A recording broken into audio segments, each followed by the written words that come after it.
Well, good afternoon, brothers and sisters, young people and friends. If you've been looking at the screen for the last few minutes, you might have noticed there's a trembling going on. I thought that was kind of interesting, wasn't it? In the light of verse 20, that all the men upon the face of the earth shall shake at my presence. Well, we'll just take the power cord out. I think that takes care of the trembling. And we should be able to just look at this without trembling, because really we want to pay attention to this chapter. And I particularly wanted Ezekiel 38 to be read, because as far back as I can remember in my childhood, my parents being Christadelphians, this was the chapter, Ezekiel 38. And brethren came to us who were old enough to be my granddad, and they would always take Ezekiel 38. They'd go through the same thing. And Dad would go through the same thing. And now I'm going through the same thing. And my children are going through the same thing. And the grandchildren are now going through the same thing. We always go to Ezekiel 38. So it's something we should never tire of. And it's something we really need to pay attention to. This address will be light on how, but it will be heavy on why. Light on how, because I think, as you'll see as we go through this address, that you have to be very careful if you're going to try to tell yourself or show to other people how this will happen. But we certainly know why it will happen. And so I want to just progress on that point. Now, brothers and sisters, we must admit that we are very privileged. There was a generation, and there may be some people still alive who could say they, at the beginning, did not see the captivity of Judah and Jerusalem being changed from the centuries of time when the Jewish people were in captivity. But there's just a few of them, because almost every one of us that are here today has seen this happen, or it's happened just prior to our birth. Behold, as Joel says in chapter 3, behold in those days and in that time when I shall bring again the captivity of Judah and Jerusalem. Tel Aviv, from sand dunes to a major city in 100 years. So what we are seeing, quite apart from all the generations who read chapter 38 and did not see, we are seeing these things being fulfilled before our eyes. That puts us in a very privileged position, and it puts us in a position of having to make sure we live accordingly. But that has been one of the most wonderful passages, Joel 3, verses 1 and 2. Because you see, after he says, I will gather again the captivity of Judah and Jerusalem, I will also gather all nations. And that's one of the things we see happening today, is all nations troubled, trembling because of what's happening in the earth. Things happening every day, and new things happening. So that, I've been watching the news this morning just to try to make sure I hadn't missed anything overnight. That's the world we live in. There's just amazing things happening.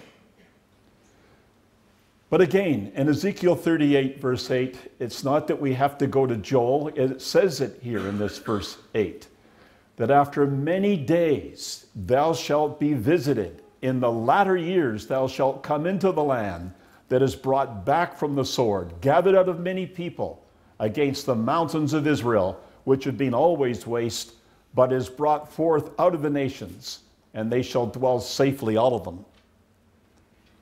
Now, this is not the only two passages. These other passages all focus on this one event, that these people are going to be called back to the land of Israel, and when that happens, these other things can also happen.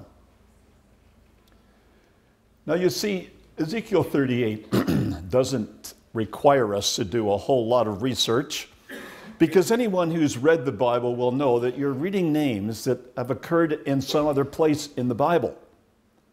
That's the great advantage that Bible students have over people who maybe open the Bible for the first time at Ezekiel 38. Say, well, how can you make out of these verses what you're saying? Well, it's because in Genesis 10, we see those names. Gomer and Magog and Tubal and Meshech and Gomer and Togarmah and add others as we go through the chapter. And these are the sons of Japheth. That maps, these ancient maps that we find, and certainly maps of people who have tried to study where peoples migrated to, are almost all talking about the north of Israel. And the Bible stresses this idea of it's the north. They come from the north. Well, if you take a line from Israel and you go north, you almost go right through Moscow. And so it's something that you can see very clearly if we just pay a little attention to small details. But when we come to, say, an atlas like Rand McNally, and you see a little note up here, you can see at the top of your screen, the descendants of Gomer occupied probably Germany, France, Spain, and the British Isles, that we're not straining things. We're not giving some unique interpretation. It's not as if these things were in doubt and there was a whole lot of question about it. That's where these people were. They lived in Europe. They lived north of Israel. And so Gomer and Magog and Rosh and Meshech and Tubal, they're nations up north of Israel. Now notice this. And this is one of the key things I think that Ezekiel 38 tells us. We don't go to the news and say, well, look what's happening, and then come to our Bible and say, no, where does it say that would happen? That's not the way we go at this. It's not the way John Thomas did it, who was trying to interpret this before Israel was back in the land. He noticed in Ezekiel 38, verse 4, it says, I will turn thee back and put hooks into thy jaws. I will bring thee forth, and all thine army, horses and horsemen, all of them clothed with all sorts of armor, even a great company with bucklers and shields, all of them handling swords. It's not looking at history and say, well, this is going to happen someday, and we just have to wait till circumstances bring it forth. Well, God's telling us, this is his work. I will turn thee back. I will bring thee forth. And so we might not see anything immediately leading up to it, but we do expect that God will do these things, and certainly it will come to pass. Again, in Daniel chapter 2, verse 44, in the days of these kings shall the God of heaven set up a kingdom. It's not just God saying, well, there's going to be a kingdom sometime in the future. He's saying in the days of these kings, God will intervene, and the God of heaven will set up a kingdom which shall never be destroyed, and the kingdom shall not be left to other people. It shall break in pieces and consume all these kingdoms, and it shall stand forever. Or in Zechariah 14, verses 1 to 3, behold, the day of the Lord cometh, and thy spoil shall be divided in the midst of thee. For I will gather all nations against Jerusalem to battle. The city shall be taken, the houses rifled, the women ravished. Half of the city will go forth into captivity, and the residue of the people shall not be cut off from the city. Then shall Yahweh go forth and fight against those nations, as when he fought in the day of battle. So from these passages, we can see that what we are expecting is God's intervention to do these things which his word says will happen. And coming back to Joel, it just reinforced again that it said that in both those verses, that I will bring again the captivity of Judah and Jerusalem, and I will gather all the nations. Now that should have a special ring to Christadelphians, because Christadelphians understand the name of God to be Yahweh. And we have learned through the writings of our pioneers that that name refers to the future, I will be. But when we see it laid out in the Old Testament, where God uses his name, he always tells us what he will do. So you can see God plays upon his name. It's not just I, it's Yahweh that will do this, because he is the one who will do these things. And as a result, that becomes sort of a fingerprint of God through the scriptures. Now, we've been through this. Any research will illustrate that certainly there's a large area of agreement that the word chief in the Old Testament King James Version should be Rosh, a proper name of a people of which we have been able to identify the Russians. John Thomas said this, and this is an interesting idea that he puts forth here in Help Us Israel. He says, in identifying Gog of the land of Magog, that is, styling the ruler of Magog by the latter syllable of the name of the country over which he rules. We have seen that Magog is the region extending from the Rus, or Russia, to the Rhine, comprehending Wallachia, Transylvania, Hungary, and Germany. Of course, the prophecy must be future, because the prince of the Rus is the Gog of Magog, and as yet no emperor of Russia has been also emperor of Germany. So you see, when you look at how these things are going to come to pass, and even what the Bible itself says, you have to be true to what it says. That this Gog of the land of Magog must be an emperor who was linking Russia and Germany. And many people have seen in times past what they thought would likely be this link, but yet we still wait to see that link, however it will come to pass. He goes on to talk about Gomer and all his bands, the house of Togarmah of the north quarter and all his bands. Many peoples of Europe with Russia is really what that's saying to us. And then, of course, Persia, Ethiopia, and Libya with them, all of them with shield and helmet. And you will see, I feel certain that as we go through all our talks today, you'll see these other nations mentioned in more detail. So, in just a summary of those few verses of Ezekiel 38, 2-7, this is what John Thomas went on to say in Help Us Israel. Son of man, set thy face against Gog, the emperor of Germany, Hungary, etc., the autocrat of Russia, Muscovy, and Tobolsky, and prophesy against him and say, thus saith the Lord God, behold, I am against thee, O Gog, autocrat of Russia, Muscovy, and Tobolsky, and I will turn thee about and put a bit in thy jaws, and I will bring thee forth from the north parts, and all thine army, horses and horsemen, all of them crowded with all sorts of armor, even a great company with bucklers and shields, all of them handling swords, among whom shall be Persians, Ethiopians, Libyans, all of them with shields and helmet, French and Italians, etc., Circassians, Cossacks, and the Tartar hordes of Uzbek, etc., many people, not particularly named besides. Be thou prepared, prepare for thyself, thou and all thy company that are assembled with thee, and be thou imperial chief to them. So in being more particular, even though we see a lot more than John Thomas saw, he was reading what he could make out of Genesis 10, Ezekiel 38, and as a result, he mentioned all of those names of nations. Yes, I think you can see that a little easier today. The idea in verse 7 of Ezekiel 38, be thou prepared, prepare for thyself, thou and all thy company that are assembled unto thee, be thou a guard unto them. And Russia seems to be going out of its way to illustrate they are going to protect their citizens. It's interesting just to see where Russian citizens are, not the least of which is Israel itself, for the number of Russians that have come from Russia to Israel, so that it's a significant part of the Russian population. If they really had this policy intact everywhere, we might see a lot more of those kinds of missiles protecting their citizens. Now that there's some work to be done on this is obvious from this rather recent map of NATO and Europe.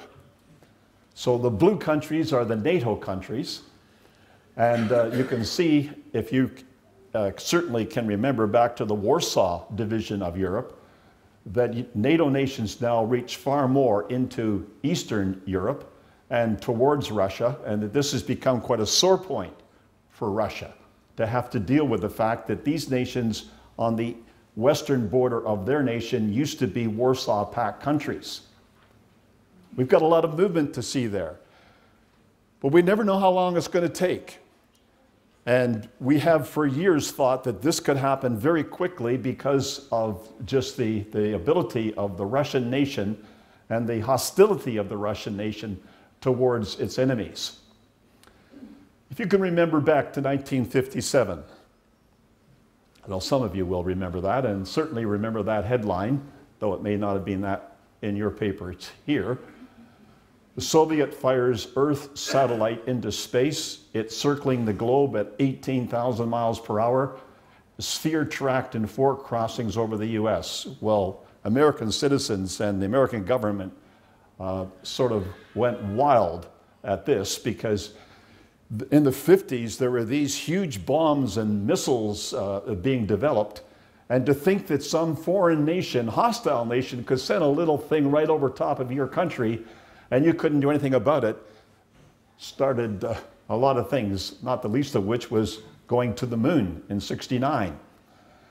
So we've seen rather spectacular things happen rather suddenly, and we've noticed what has taken place in reaction to them.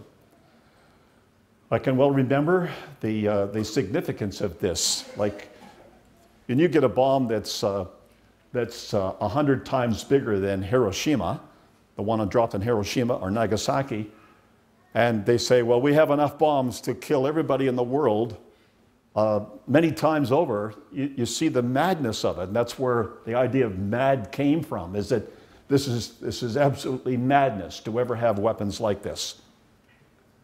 But that's the world we live in. And not only is the world we live in, it's interesting how many times Putin has raised this issue recently, that he has nuclear weapons, and that if they were pushed, they would use them. So it's not as if, it's a thing of the past. We don't have to concern ourselves anymore about it. This was a major concern to the Americans, not so much to the Canadians, but certainly to the Americans, when Khrushchev decided that he was going to send excuse me, his missile boats to Cuba and establish just on the southern fringe of the United States a group of hostile missiles. And you can see the plan there they had to intercept them. And fortunately, I suppose, the Russians decided maybe the best thing would be just go home. And they did. Now, this is an indication of how we saw this in the 60s. This was a chart that was painted in Australia here. It was a chart I had in my use during the Six-Day War, 1967. In that Six-Day War, we were in Queensland. We were using this chart, and we were trying to illustrate those points to the audience. It was exciting times. I don't think I've ever had any time or an opportunity to speak that was so exciting as it was during the Six-Day War, to be talking on that to a public audience.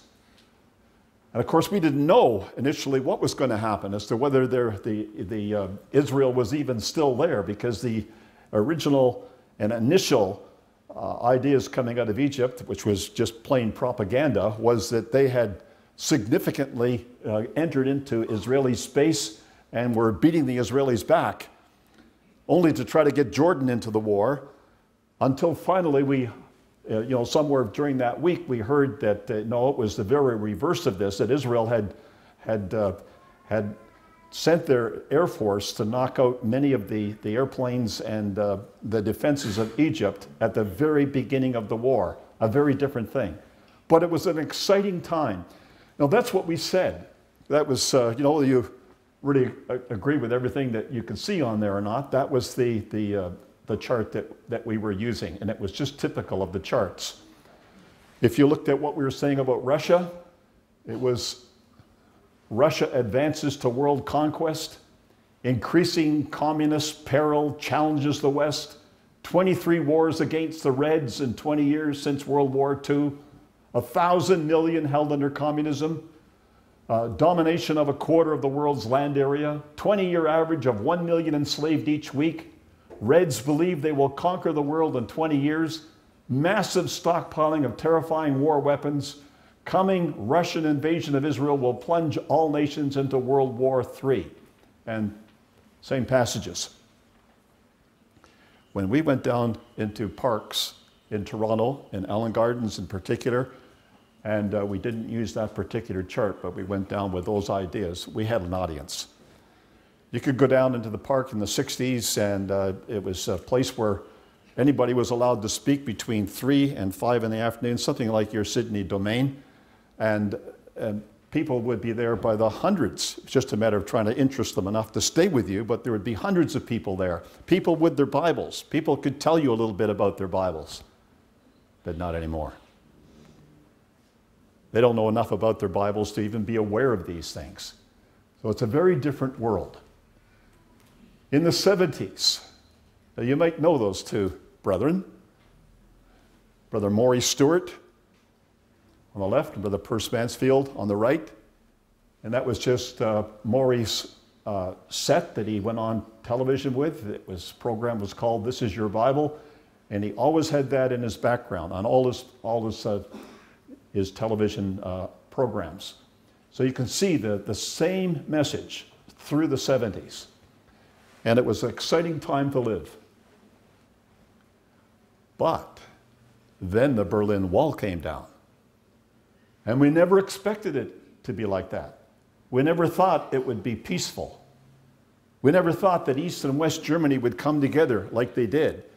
We thought it would be with guns, it would be with conquest. So it was something new for us to see this. The Soviet Union collapsed the next year. And you can see the things that happened we would never have thought of. That the Warsaw Pact would just fall apart and that there wouldn't be any warfare involved in some cases. In some cases there was, and a number of cases there wasn't. And this man, Mikhail Gorbachev, man of the year, as far as time is concerned. But it's different now, brothers and sisters. And for those people who were measuring their ideas of prophecy by what the world was showing them, rather than what the Bible said, they lost sight of Russia for a while. I don't know whether some of them ever came back and they thought that maybe we'd got the wrong nation here. Maybe it was somebody else that was being mentioned. But no, we've lived through this. And now we see Russia coming back. It's the same spirit, this idea of conquest. This new prince of Rosh, Meshach, and Tubal, who loves to have pictures like that taken of him and flashed around the world as if people didn't think enough of him, so it had to be put in gold framing. And then the invasion and the takeover of Crimea. Like we've witnessed this. We've seen this nation at work, denying all the time that they're involved at all, yet purely, clearly observable with satellites, that that's where the nation or where the armament came from, and the patterns that they had on, and trying to make sure that they could take full control of Crimea. We saw the Malaysian Airlines Flight 17 blasted into the sky. No claim. In fact, Russia won't even allow United Nations to investigate. That's the spirit of the nation that has risen in the place of the former Soviet Union. And no doubt about how that crashed. You see the shrapnel that went in the cockpit of the plane, that there was a missile that brought it down. Now, I thought you might just enjoy a little bit of this, because this illustrates a few other things that I think came out of the news just this week. It's been in the news in Canada for quite a long time because we have to deal with the Arctic. But notice what it says. Russia says it has submitted to the United Nations a bid for vast territories in the Arctic Ocean. The Foreign Ministry said on August 4th, that's this year, that Moscow is claiming 1.2 million square kilometers of the Arctic sea shelf. Russia, the United States, Norway, Denmark, and Canada have all attempted to assert their jurisdiction over parts of the Arctic Ocean, which is thought to hold much of the Earth's undiscovered energy resources. Russia first submitted such a claim in 2002, but the UN returned it due to a lack of evidence. Moscow's latest bid reportedly contains much more data. Russia made a symbolic claim to the Arctic seabed in 2007 when one of its submarines dropped a canister containing a Russian flag on the ocean floor near the North Pole. Well, that's not the way it was reported in 2007. It was a Russian robotic submarine that placed the Russian flag under the sea at the North Pole. Now, the North Pole is not that close to Russia, so it's obviously an intention to illustrate to the nations, this is ours, regardless of what you think or how it might be claimed or settled at United Nations. That's the spirit of the nation. These aircraft, Canada is constantly having to deal with these aircraft that come from some of the far north air bases that Russia operates. These are bombers, they're military aircraft. And the interesting thing is the cheek of the nation is to come down to United States Californian airspace. That's a long way from Russia. They had to have a fuel tanker aircraft to allow them to go that far, but just to, well, you know, to salute the United States on July 4th, which is their wonderful weekend. And that's the way the Russians are, certainly in the world today. Well, we're not too interested in the way they are today. We just wanted to have a look a little bit again at this passage, because God says, I will gather all nations against Jerusalem to battle, and the city shall be taken, from Zechariah 14. And so however we see Russia and Europe coming together, the object is to gather the nations to be against Jerusalem. It's not just to bring them together. So if you were to go to Jerusalem, and Sister Dorothy and I did this just for one of our anniversaries, so we thought we'd go to Israel, we just rent a car, drive around, and have a look at what interest Russia has in the city of Jerusalem. Why would Russia be drawn to Jerusalem? Why would Europe and Russia come together against Jerusalem? Well, there's a picture of the old city, and you can see it's fairly well inhabited, the area. But there's obviously a Latin quarter of the city. There is a Arab quarter of the city. There's a Jewish quarter of the city, and there's a Greek quarter of the city. Like, that's pretty obvious when you go to the city of Jerusalem. So we were interested in the Greek quarter because it's something that we didn't know that much about. We just wanted to see what else we could see there. Well, when you see this, you start to see why Russia would be interested in Jerusalem. See, that's the Church of Mary Magdalene. It sits just at the foot of the Mount of Olives, and it glimmers and shines in the light, just the way the temple or the mosque rather in Jerusalem does with its gold topping. So the Russians really do have a presence there. And this is something we would never have thought of, as that the former Soviet leaders would ever, desire to have the presence of religious leaders.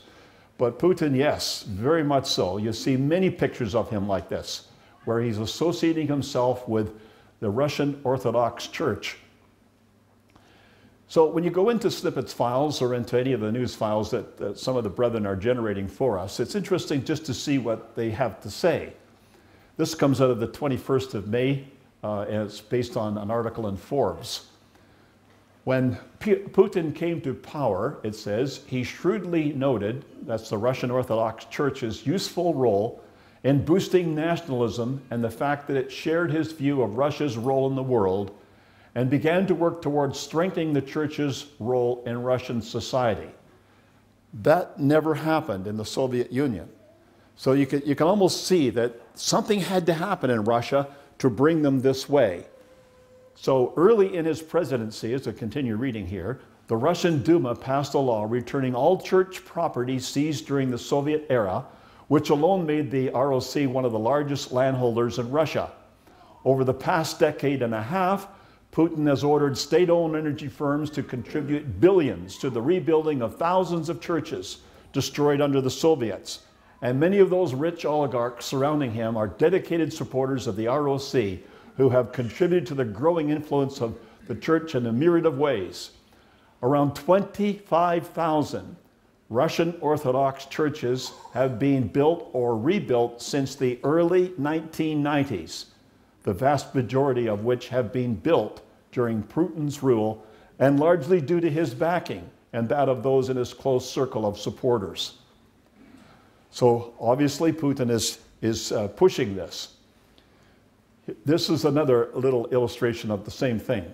And it goes on. It gets really quite intriguing as you see what he's up to. So this is a later version of Forbes. Vladimir Putin and Alexander Dugin. Now, you don't see too many other people associated with Putin. You almost think that this man runs the whole show himself. But this man, Alexander Dugin, is one of his advisors. And his vision of Holy Russia, which is shared with the Russian Orthodox Church, sees Russia's mission as being to expand its influence and authority until it dominates the Eurasian landmass by reason of a strong, centralized Russian state aligned with the Russian Orthodox Church, championing traditional social values over against the cultural corruption of a libertine West. Now that is just such an amazing turnaround for Russia. Seeing the West, seeing how the Christian values of the West are just plummeting, where many things that have been, you know, the roots of Christianity are just being pulled out one after the other, Russia seems to want to champion them. And you can see that if you have a look at the news.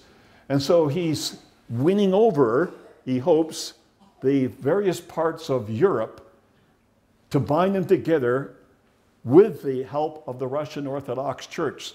So while all the things that he's doing with his military and all the threats that he's stating to the world about his military and what he could do if he wanted to, this is a side you don't see except you just read closely.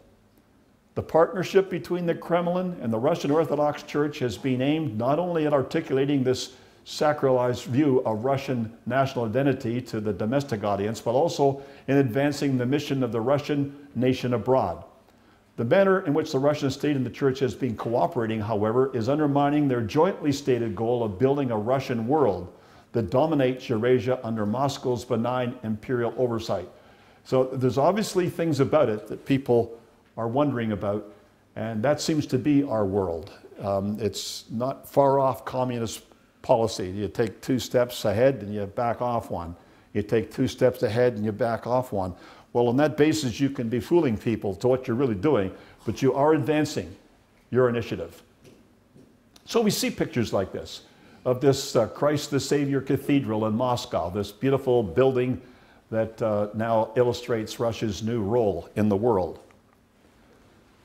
And I don't suppose anybody would ever expected the Pope and the Russian leader to come together like this, but we have seen now that they seem to have some kind of a relationship, and to see Putin crossing himself with the Pope is just something just amazing. Now, in this article, which is Putin's Christian faith is central to his policies, I wanted to just note this. It says, and Putin gained firm support and endorsement from that inveterate and most intransigent anti-communist, Alexander Solzhenitsyn. Before his death in 2008, Solzhenitsyn praised Putin and stated that he believed Putin's personal acceptance of Christian faith to be genuine. American Ambassador William Burns visited Solzhenitsyn in 2008, shortly prior to his death, and quoted him as saying that under Putin, the nation was rediscovering what it was to be Russian and Christian. And you just can note the article there. Just going on the next paragraph. Well, initially following the Yeltsin pro-American and pro-Western lead in foreign policy, Putin was also aware that Russia was undergoing a radical transition from a decrepit and collapsed communist state to the recovery of some of its older traditions, including a mushrooming, vibrant return to traditional Russian orthodoxy, a faith which he has publicly and personally embraced. But you don't believe everything that you read in the news. We've learned that. Because in some cases you can read these things, even though they're filtered out by brethren, and you say, well, that's kind of interesting, that seems to be a new direction, and then find a few months later that the very opposite is being reported. I mean, people should not be gullible about the news at any time. That propaganda is one of the main instruments that people use to get their way, is to float an idea where people think this is what they're up to and then do something which may be almost opposite to it to actually achieve what they're trying to do. So whether there's anything in this about Russia or not, I don't know, but it would seem to me that he has a very crafty way in which he's dealing with Europe. That's probably the way we most often hear, is the European dependence on Russian energy. And I've seen maps and maps of pipelines going from Russia throughout all of Europe. And you just wonder, well, why would people have done this? If they really have known Russia for what it is, why would you make your nation dependent on Russian energy? And you never can forget that God says, I will do this. And when God does some things, many times its nations just seem to be silly. Almost as if they weren't thinking, or they didn't have their eyes open when they did something. But yeah, they're tied up with Russian energy. And this pipeline that we often hear about, the South Pipeline, and just can't be too sure where it's going, although I guess we can be a little more certain where it's not going. It's the top route there. You can just see on the diagram here, there's a route across here going into Bulgaria. And then the more recent route is this one here, this black route, which comes down and goes into Turkey first. And then notice, goes across Greece and then across into Italy. So Russian energy coming from the south to go into Europe. There's a north pipeline, there's other pipelines, and then there is this south pipeline, because Russia seems to want to make sure that, well, they get their gas and their oil, but I would think more importantly that they're dependent on Russia. And just going back in the news a little while to see what Russia did to the Ukraine when Ukraine would not pay its bills, just turn off the spigot. If you turn off the spigot in the wintertime, that's almost a crime against humanity, because that just means a lot of people can't live.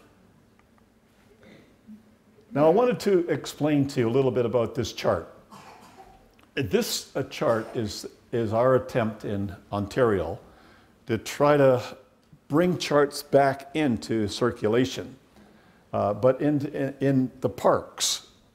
And maybe you could see how you could do that in Melbourne. I don't know if you could do this in Melbourne. But that is a picture of a chart that's 12 feet wide. It would be it'll be a little bit bigger than the screen you're looking at there, 8 feet high. And what it does is it focuses on flags.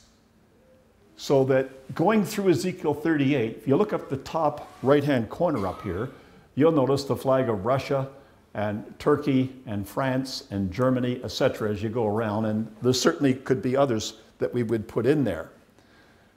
And then you see the flag of Israel, and I can't quite see that. Oh, Egypt and Jordan. And then you have the flags down here of the United States and Australia, Britain, Canada, and Saudi Arabia. And then you have these ones out here, the Vatican, Europe, China, and United Nations. Now, if we didn't have anything other than those flags, and you said, well, what we want is one brother to take a flag and to stand up in the park and take the flag from a flag stand, take it and put it in the front of the chart and tell the audience why you got that flag. Well, you got that flag because that nation, may not be directly, but that nation is mentioned in the Bible. It has a role to play in God's plan, and it couldn't have happened before Israel became a nation. Now, we've done this. We've done this several times, where we've gone into a public park. We had the chart. It's a big chart, so it has to be well established so it doesn't blow over. You get a wind, and that would blow around very easily.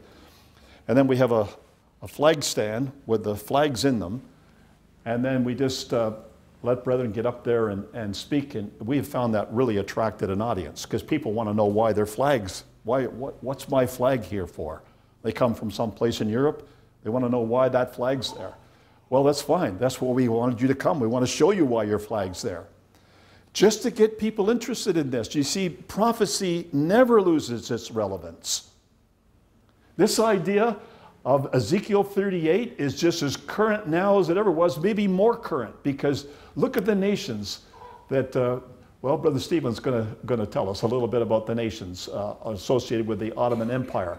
And we've seen all these nations in North Africa. All of a sudden, they're all coming to life. And everything prophetically is coming to life, brothers and sisters. It's a wonderful time to get out there and tell people why we believe this chapter is relevant in our day. And if you have nations like up here and you say, well, all right, China's not mentioned, to be able to tell people, why isn't China mentioned? And that's an interesting thing in itself. Or what is the role of the United Nations? Like, why aren't they able to get peace in the world? Wasn't that the reason why they were established? And why is Europe uniting like this? And what role is the Vatican? Why did leaders of the world go to the Vatican? What would be the significance of that? We got the answers. And that gives us an in to the public of today. With all the other things that are going on, all the moral issues out there, you know, but you like to speak sometime, this is what God has given us to reach out to a world and tell them that the God of the Bible is very active in what he's doing. I'll leave that with you. We certainly could talk about that later afterwards. But look at them. And that's just a few, because I didn't take all the flags of Europe. We could certainly take more flags of some of the North African states. Mothers, if you have 50 brethren who want to go down to the park and each take a flag and stand up, well, I'm sure if there was 51 brethren, we could find another flag. And then, you see, you can separate them. And this is on a Bible prophecy that was written 2,500 years ago. Doesn't that illustrate the importance and significance of this book? That something that old could be that current, could be that up to date, that you could find those nations somewhere in that chapter or in the other chapters. That, I believe, brothers and sisters, is what God intended that our generation had, so we could tell people what, you know, about the coming kingdom and attract them in these days as well.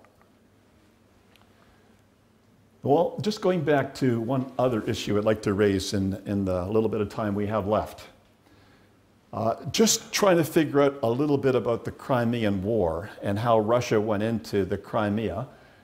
I just noticed in Wikipedia, this is not necessarily something you would go to find very accurate information, but this is just one little clipping from that website on this topic. What was the cause of the Crimean War in 1853? It says the immediate issue involved the rights of Christians in the Holy Land, which was controlled by the Ottoman Empire.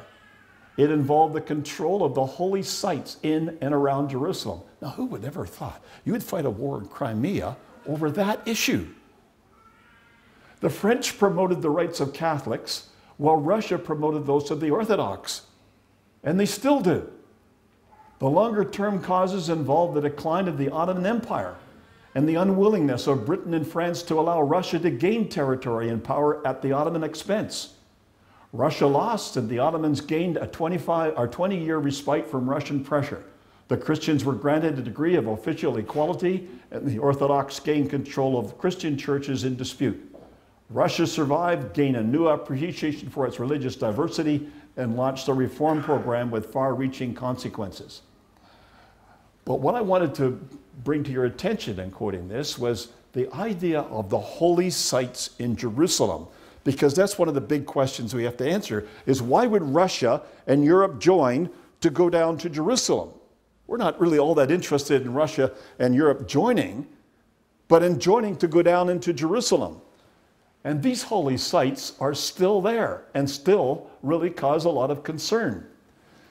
So one of the things that Sister Dorothy and I did when we went to Israel is we wanted to find out what was in this place. Why would anybody fight over this place? The Church of the Nativity in Bethlehem. That's kind of interesting if you go underneath.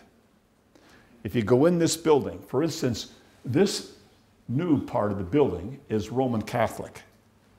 But if you go to the old part of the building, it's Orthodox. It's Greek.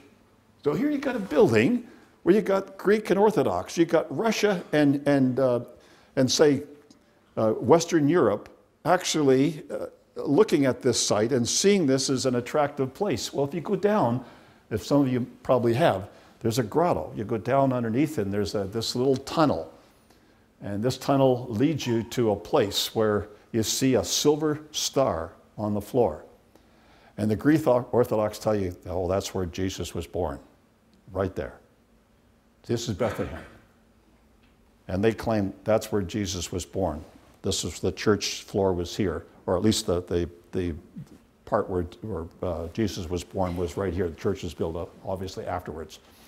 However, having looked at that and say, well, you know, that's kind of interesting. If you turn around, all you got to do is just turn around.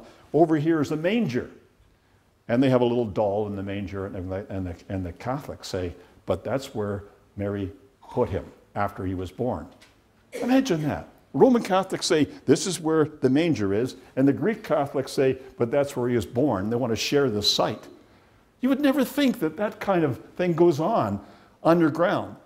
But that's one of the reasons why these holy sites are, I think, are interesting to them. This site here, that's the Church of the Holy Sepulchre.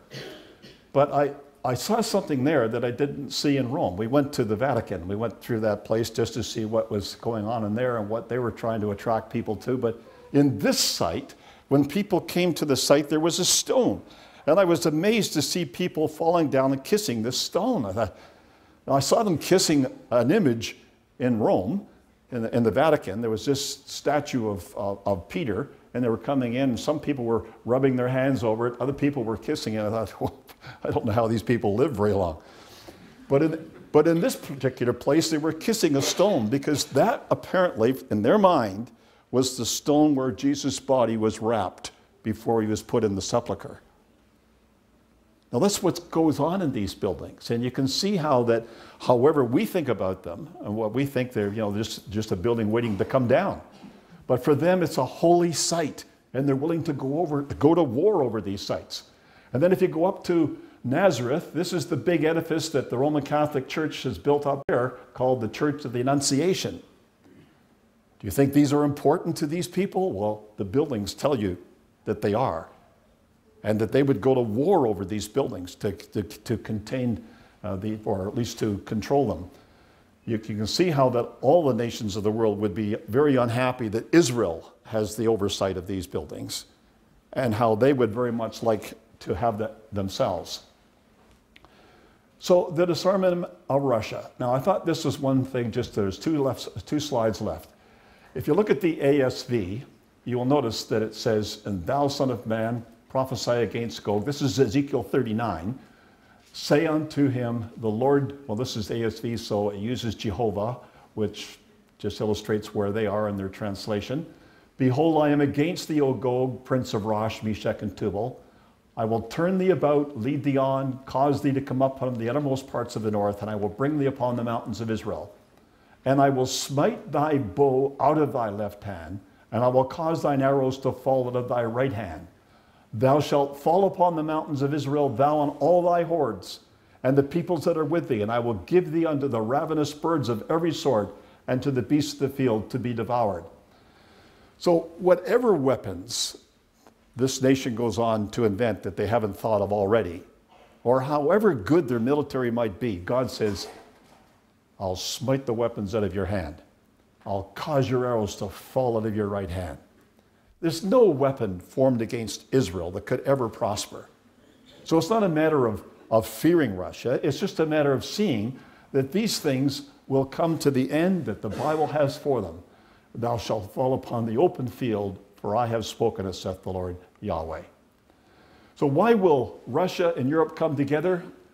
They're coming together as certain because the author of the Bible, who knows the future, states that it will happen.